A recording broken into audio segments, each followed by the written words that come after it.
Hello friends, आज हम लोग पढ़ेंगे पर्यावरण का अर्थ और उसकी परिभाषाओं के बारे में पढ़ेंगे। तो देखिएगा, सबसे पहले हमें पता होना चाहिए कि पर्यावरण का क्या अर्थ होता है। तो देखिए, पर्यावरण दो शब्दों से मिलकर बना हुआ है, परिधन, आवरण।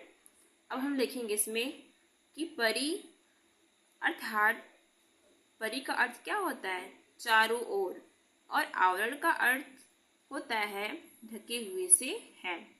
देखिए, वे सभी दिशाएं जो किसी भी वस्तु को चारों ओर से घेरे हुए हैं, उसे हम क्या बोलेंगे, पर्यावरण कहेंगे।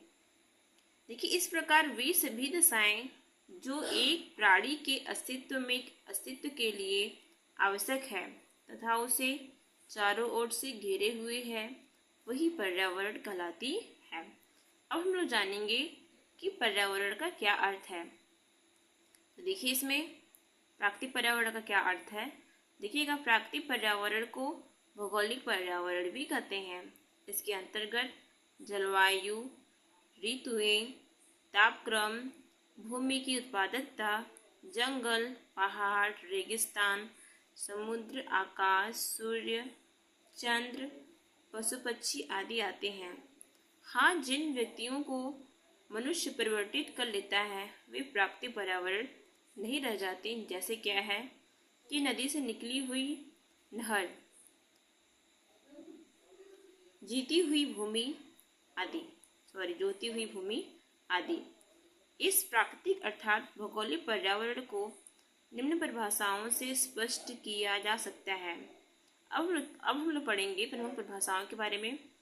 देखिएगा, मैकइवर तथा पेज की अनुसार क्या कहा गया है कि भौगोलिक पर्यावरण उन सभी दशाओं से मिलकर बना हुआ है जो प्रकृति ने मनुष्य को प्रदान की है। इनका जो परिभाषा है मोस्ट इम्पॉर्टेंट है कि उन्होंने कहा है कि भौगोलिक पर्यावरण उन सभी दशाओं से मिलकर बना हुआ है जो प्रकृति ने उसे यानी कि मनुष्य को प्रदान की हुई है।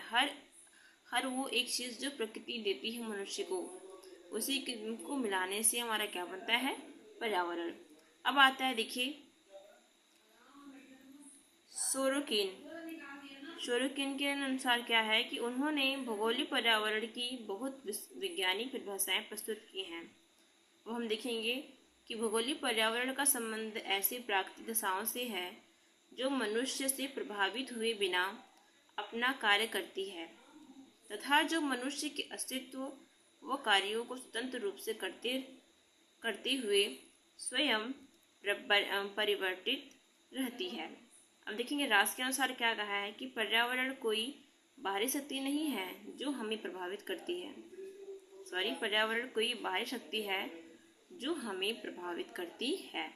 अब देखिए, महात्मा गांधी जी ने क्या कहा है कि प्रकृति हमारी आवश्यकताओं को तो पूरा कर सकती है, किंतु हमारे लालच को नहीं।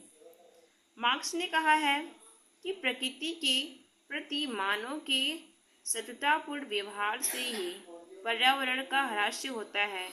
यदि पर्यावरण के साथ सहयोग तथा संयम का व्यवहार किया जाए तो छोटी छोटी क्षति को प्रकृति स्वयं ही पूरा कर लेती है। आई होप आपको पर्यावरण का समझ में आ गया होगा, और अगर आप चैनल पर नए हो तो प्लीज़ चैनल को लाइक सब्सक्राइब करना मत भूलिएगा। Thank you.